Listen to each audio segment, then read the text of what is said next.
Welcome to Changing the Game, where bold leaders, rule breakers, and trailblazers drop the playbook and share how they lead, win, and shake things up.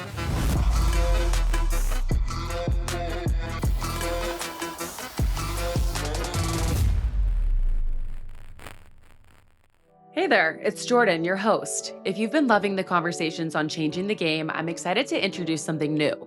The Nobody Cares podcast, a show about building the life you actually want without worrying so much about what everyone else thinks.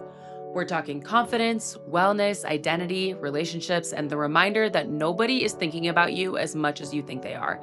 And that's the best news you'll ever hear. So stop waiting, stop overthinking, and get ready to be inspired to go after your dreams. Search the Nobody Cares podcast wherever you listen, launching summer 2026. Welcome back to Changing the Game. Today, I'm joined by Marina Paul. Marina is a former Division I soccer player and team captain at Georgetown University, turned founder and author who is redefining what it means to build for female athletes. After competing at the collegiate level, Marina transitioned into the corporate world, but her story does not stop there.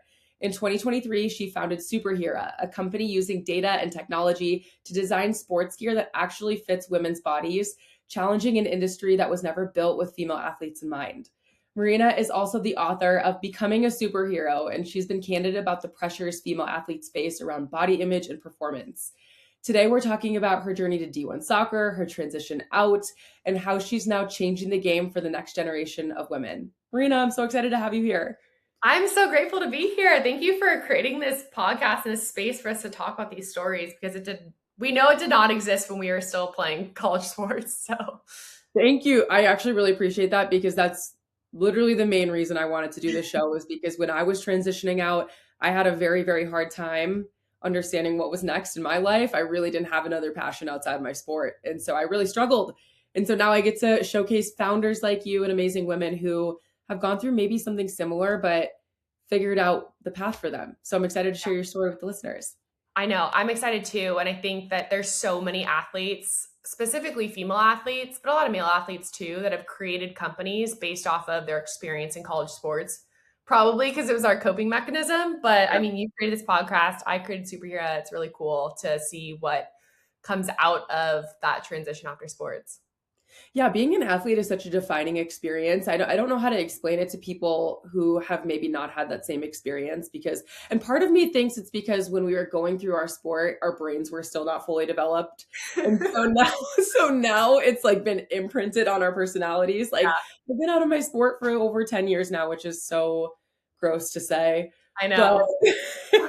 But you just like never lose that identity piece, that athlete identity piece of yourself. No, I agree. And I'm so glad that that's what I was trained on. Like, it's just the brain muscle memory is insane. And for us to have that baked into our brains of sport first, and that's how we see the world. Yeah. It's awesome.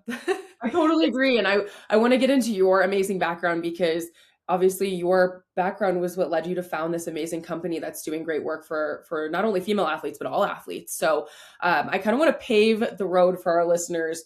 When did you know you wanted to play D1 soccer? Was that always your goal?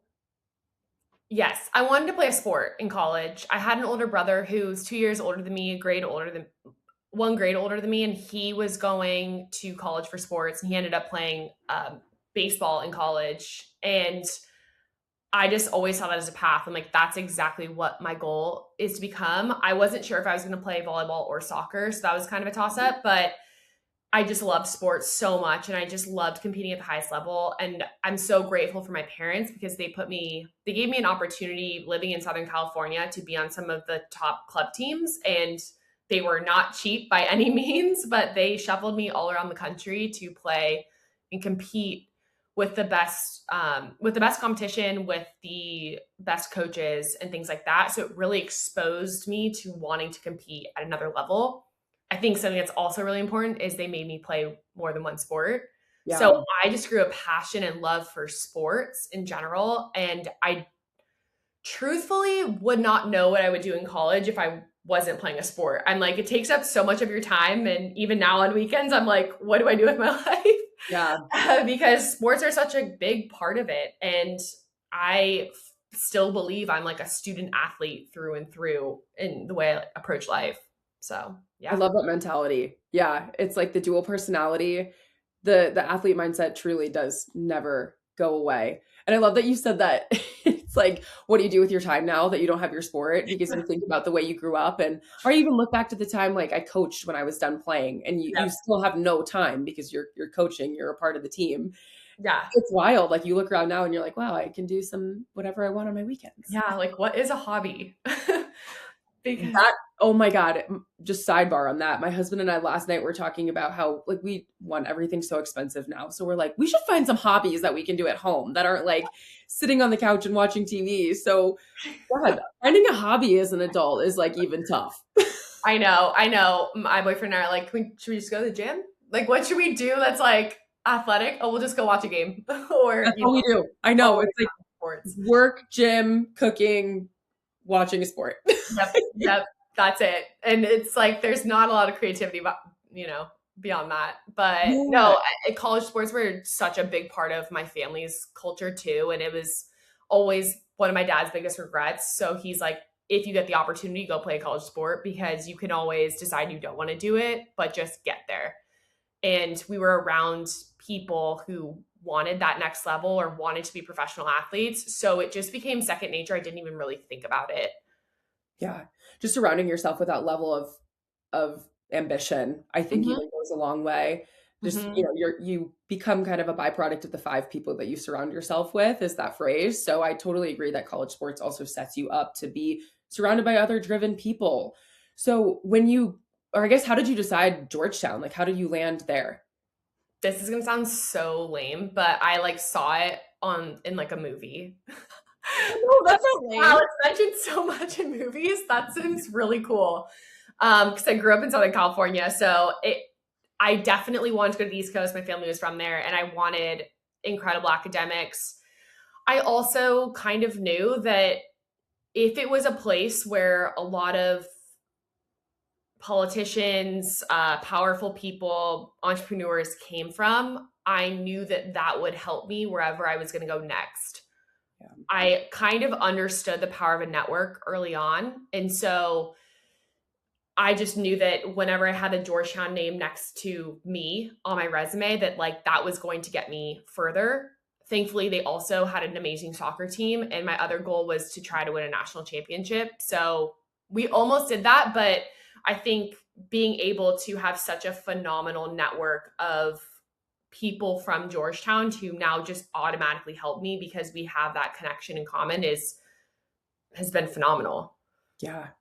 That's cool that you realized the importance of a network early on. I think that's something that I didn't even learn until maybe even later in my career. So you already had that mindset leg up on the competition, I guess you could say.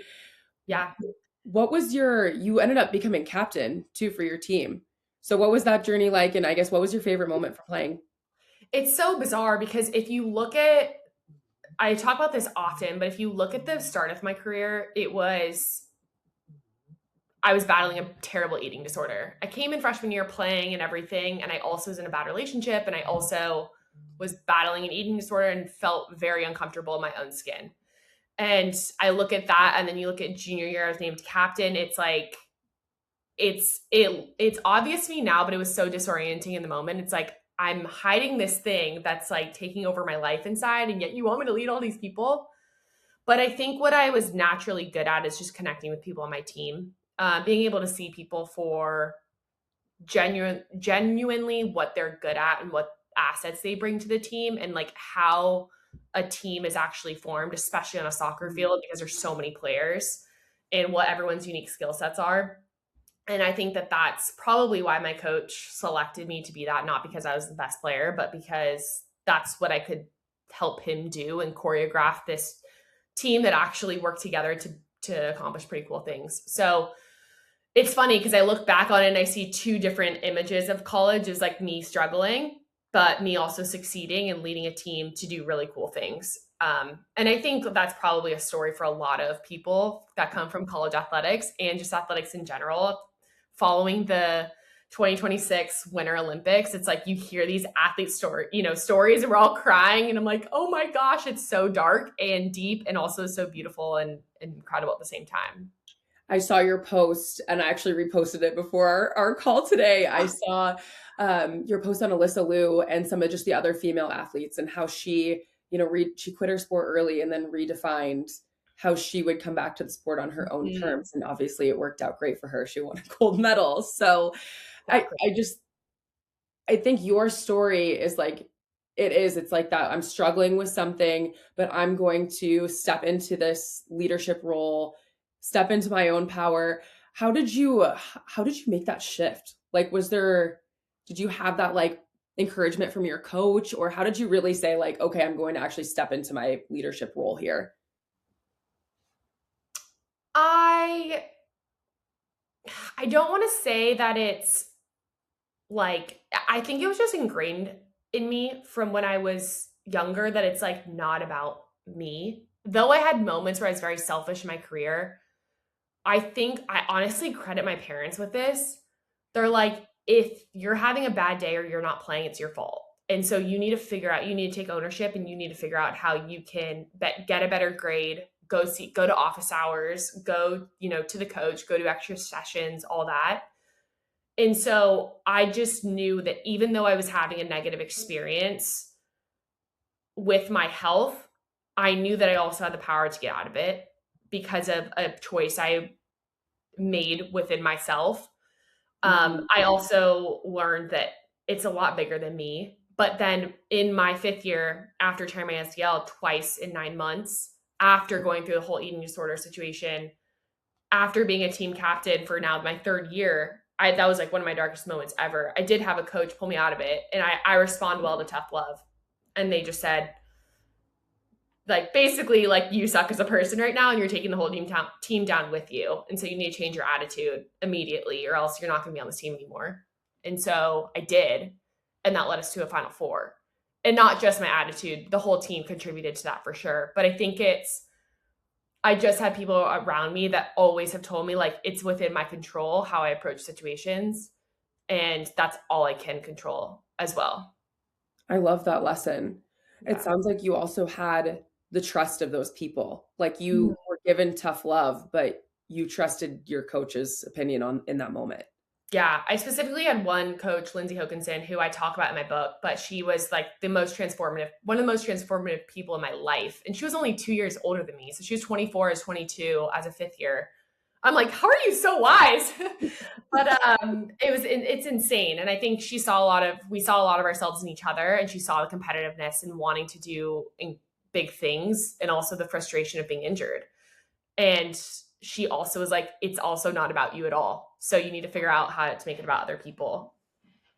And I just appreciate having those people around me. I'm super lucky because not a lot of people have coaching situations like that. Yeah. I think that's one of the things that is so unfortunate about youth coaching is I think sometimes we're missing those strong mentors that especially young female athletes need. I Mhm. think I was lucky enough to have a coach, and I've talked about this in the show before, but my coach on my 16th year in high school was instrumental in helping me develop a strong work ethic, a strong self-confidence and self-belief because sometimes you're going to be in moments in your life where you don't have anyone to lean on or you don't have the trust of that coach maybe in the future that's like able to connect with you and push you on that level and you shared something on LinkedIn too. It was like 45% of girls quit sport by age 14 Yeah. and that stat makes me sick. Oh And my I gosh. know a lot of it has to do with like probably mentorship, but also like that unspoken pressure on women's bodies and how Oh our my bodies gosh. are changing in sport. I'm curious what you think about that statistic and when you really became aware of some of that pressure. First of all, at first I was surprised because in the environment that I grew up in, not a lot of people quit. A lot of people kept playing the sport. We were all There was not a lot of turnover within my teams, etc. So at first I was like, is that real? My immediate thought was that it had to be with socioeconomics because I know how expensive sports are. But then when you start digging into the data, because we've done our own data like research as well, a lot of it was about body image and body confidence. And I do remember those moments in like middle school or high school when you maybe beat the boys or you start becoming I don't know, what people might call like more butch because you are strong and powerful and you're good at sports. And it almost becomes something that's like negative. So it's like automatically for women taken out on how they look in Mhm. their bodies. And then on top of that, you're going through puberty. And at the same time, like nothing in your environment, including what you wear on your skin, is made for your body. You're like, everything literally tells me to not do this. So why would I keep doing that? And if you don't have, like you said, those strong mentors or leaders in your life, you are just going to quit, which is so sad because the pipeline to leadership is so evident like when you play sports. And it's just even through a high level of high school sports. But I do remember that like a point where like playing sports wasn't cool unless you were really good and you got respect and you're pretty and you had like this look about you that like, oh, they play sports and they're really good, but it doesn't matter, like they're still feminine and cute. There was definitely there is that pressure, I think, for girls at that age that they're judged by their looks, and that, thankfully we have people like Alona Mar who say like it literally doesn't matter. Actually, it does matter what you look like, and what you look like is totally fine. I love the message that she sends. I mean, Mhm. she exploded onto the scene, I feel like, after the Summer Olympics, Yeah. and I just love everything she stands for. I remember her Sports Illustrated cover that she posed in the swimsuit edition, and that I reposted that on Instagram, and the responses I got, everyone relates, because I remember seeing that image and be thinking, "Oh, I wonder how this would have impacted me had I seen this as a young girl." Like this strong, athletic woman on the front page of a magazine instead of like women, and I don't want to body shame anyone, but Right. women that are very, very unattainably thin for most people. Mhm. It's Mhm. Mhm. it's it's just it does something different to your brain, and I'm just so happy that young girls have muscular, strong women to look at, because not only is it great to be muscular as an athlete, but like, baby, you gotta be able to stand when you're older and not fall. Like, we gotta Yep. have muscles. Yep. So, Yep. it's so Totally. important for longevity, not just your sport. Right.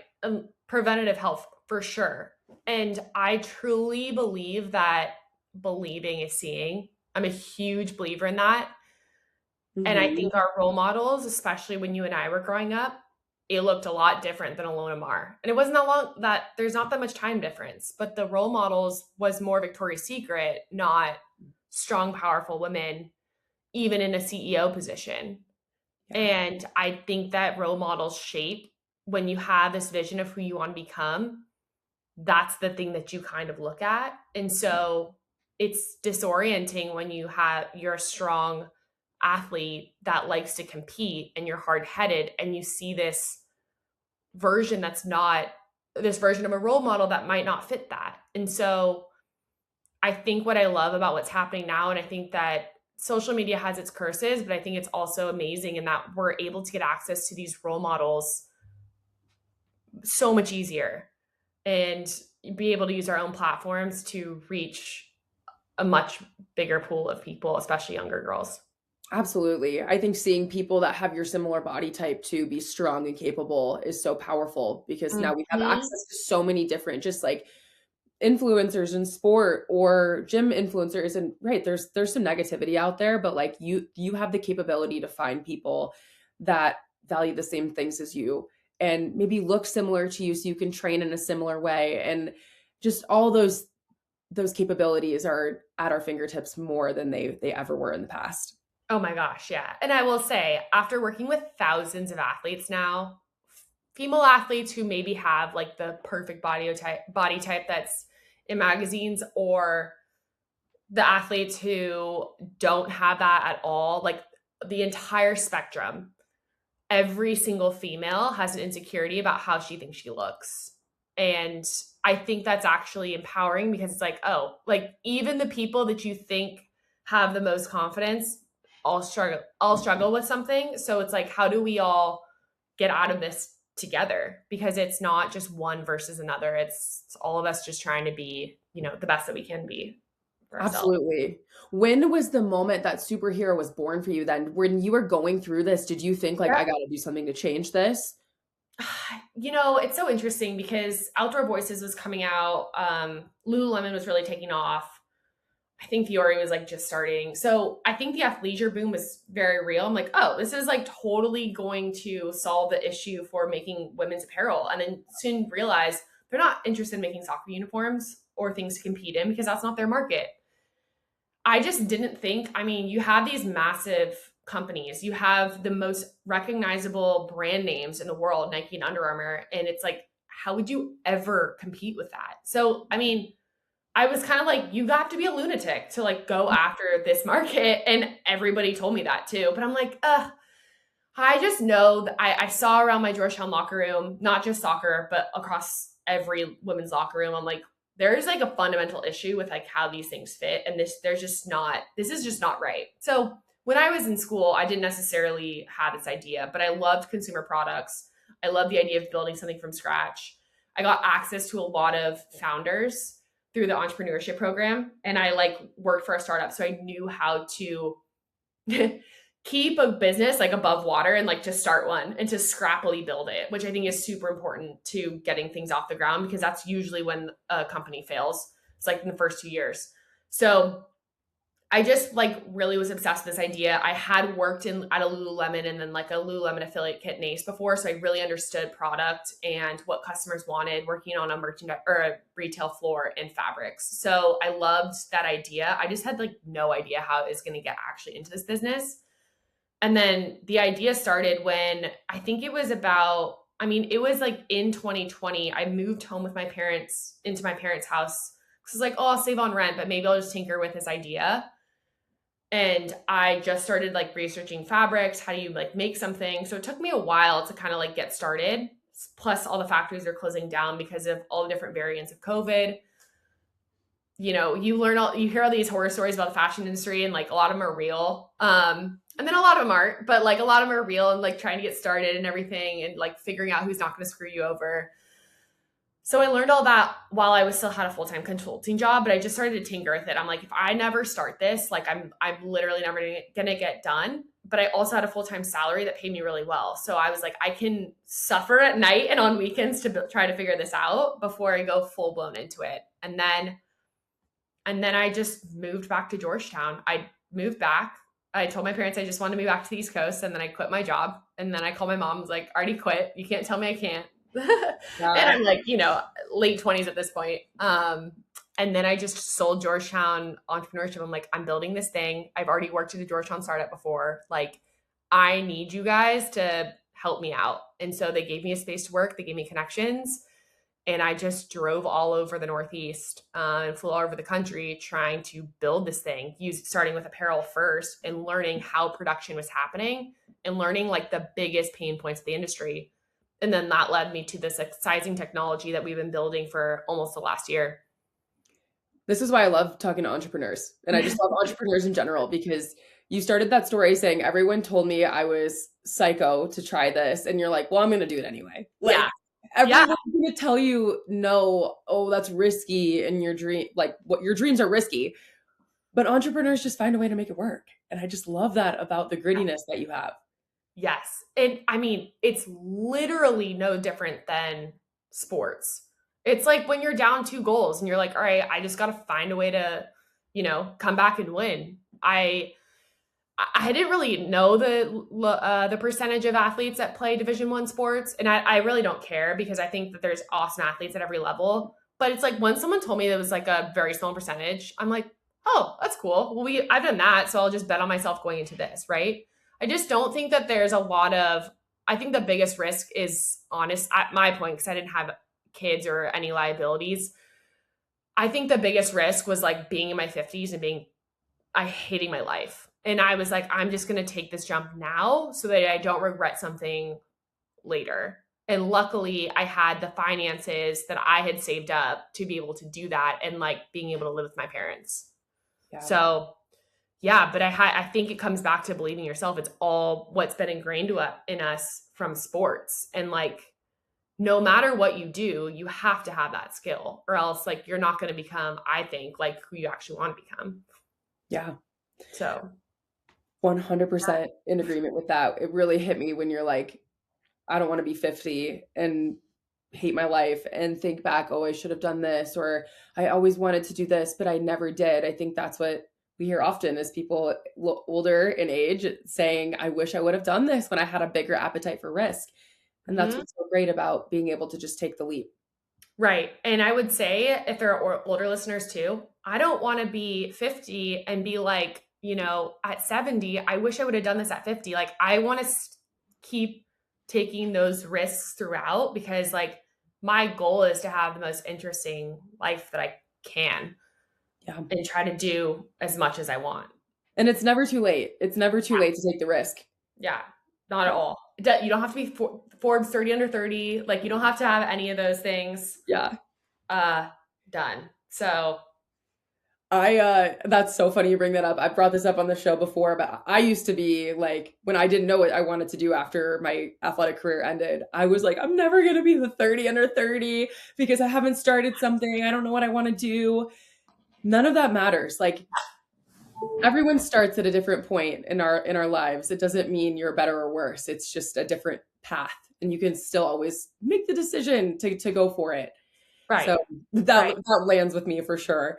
Totally. And it's like when you win a game, like you win a tournament, you win a championship, something. It's like at the end of the day, it's for you. Like that's the same with those awards. It's like cool. I was someone would be like, congratulations on winning that. Like I don't really care. It's like I'm happy for you, and then like whatever. So I think that I look at those achievements as like, oh, that's like would be a great accomplishment for that person individually, but it doesn't really matter in like the grand scheme of things. I think the thing that matters is like what we'll talk about is changing an industry for the better and having as much impact as you can and like having a lot of fun doing it.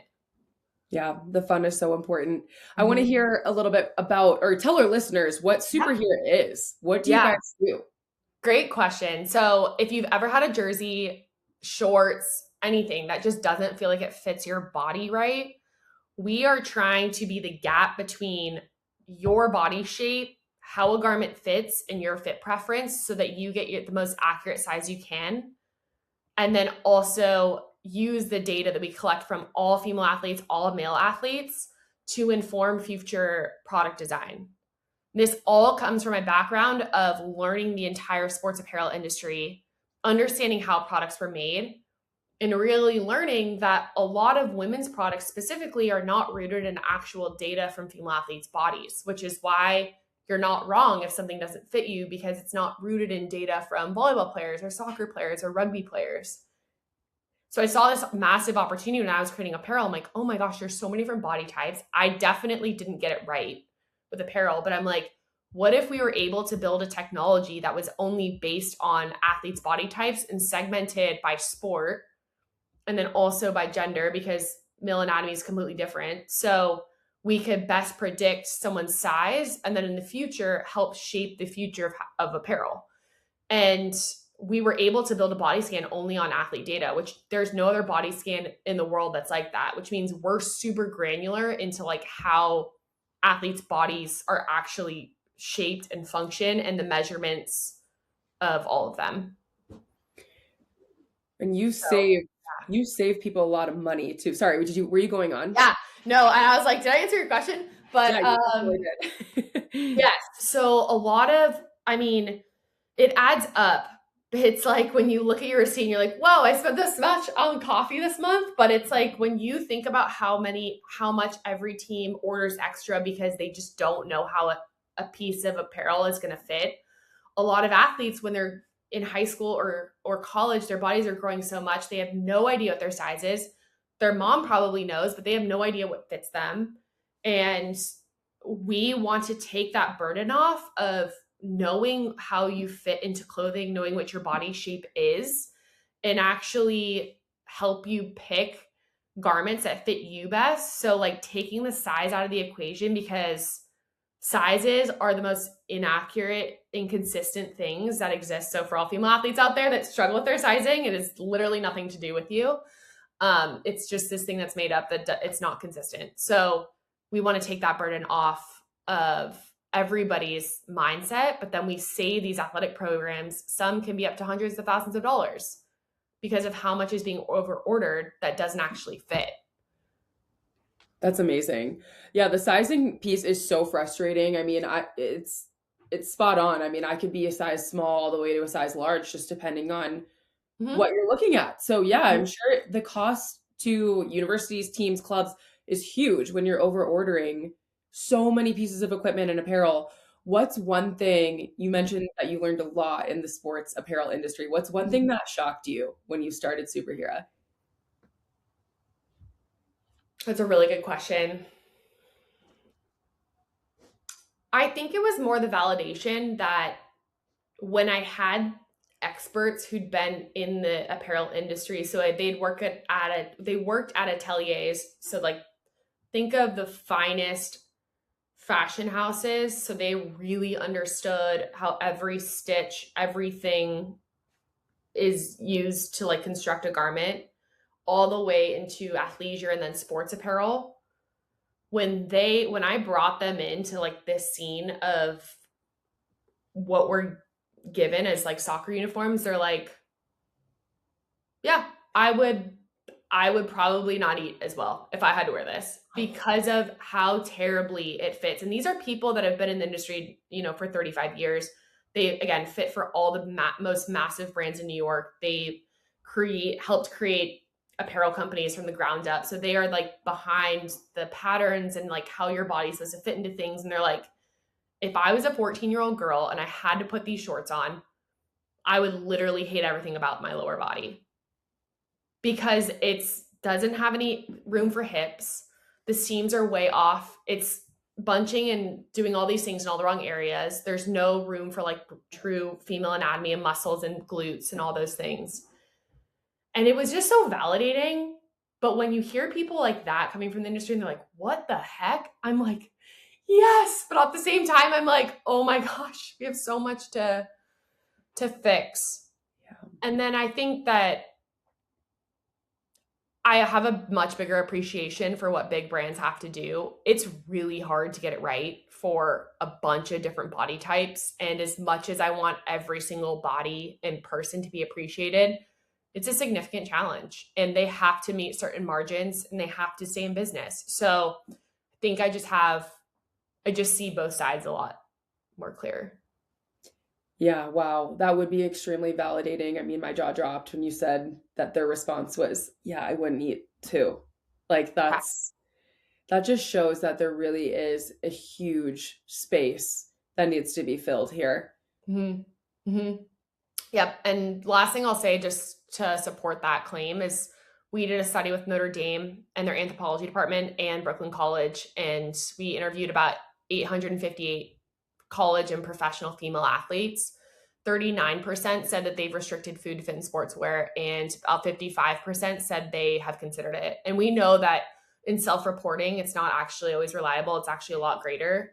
And that stat sits with me and I send it to all my teammates and just friends. And I'm like, what do you think about this? And they're like, wow, that seems like a pretty low stat. And then I tell everyone outside of the industry and they're like, oh my gosh, that's so high. But they're like, no, we know like 75% of our team that didn't eat because they wanted to fit a certain way in their clothing.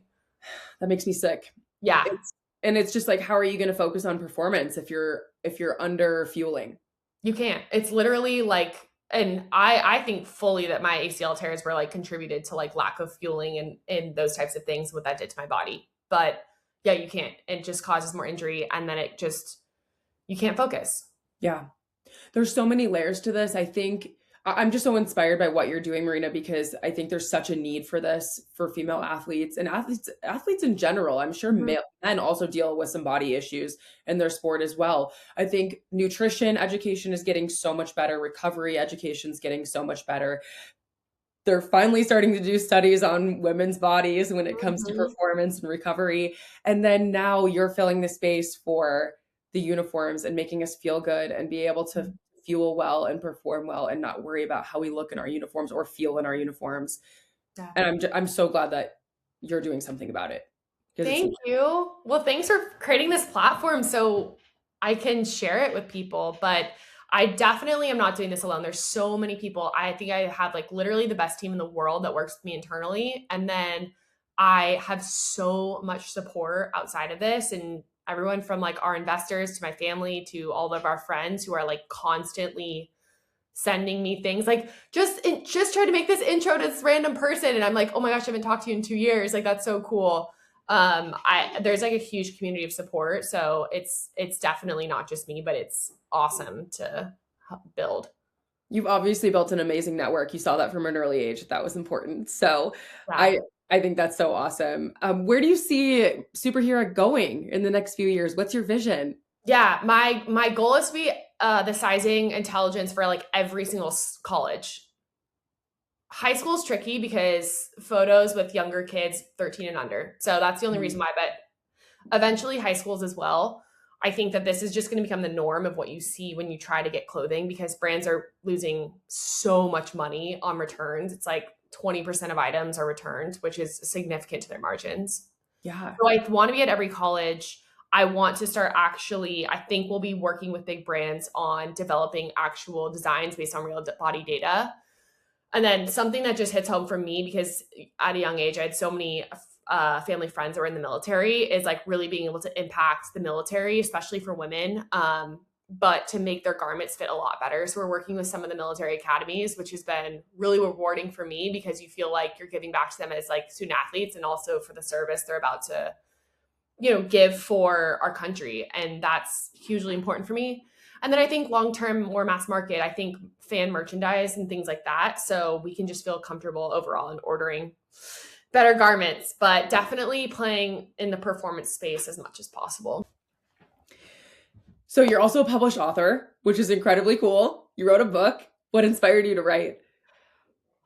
I love to journal. I really do. It was never on my bucket list, but one of my professors at Georgetown, he like ran this cohort, and he's like, he was an entrepreneurship professor, and he's like, writing a book was an inflection point in my life. And it was 2020. So I just moved home during COVID, and I was like, well, I was not super thrilled with my job at the time. And I was like, this is not going to be the rest of my life. I'm going to change it right now.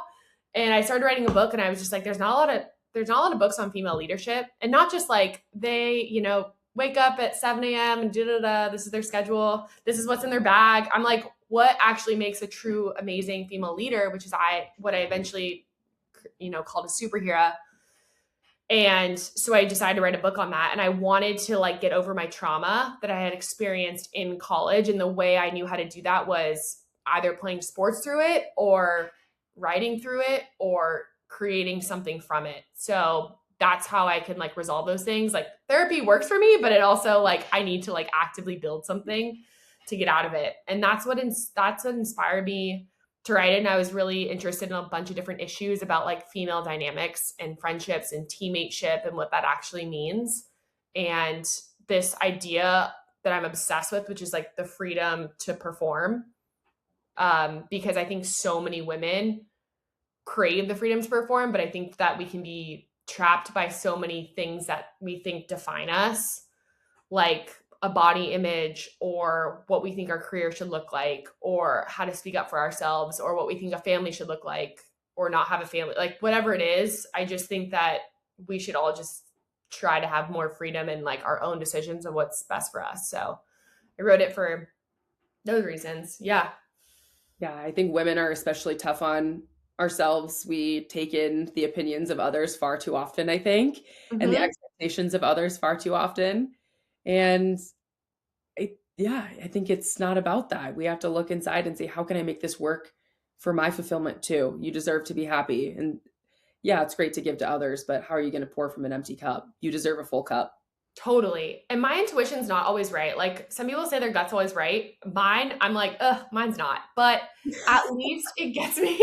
At least it gets me. I think because it's like my instinct is to go after the problem I want to solve, and I might get it wrong a lot, and then I'll eventually get it right. And I just think that as women, like we have to learn, like you said, when to actually listen to those outside voices, but then when to shut them up and just like follow the intuition, even if we're not necessarily getting it at first, but like just trust ourselves. And that's what this book helped like teach me about myself.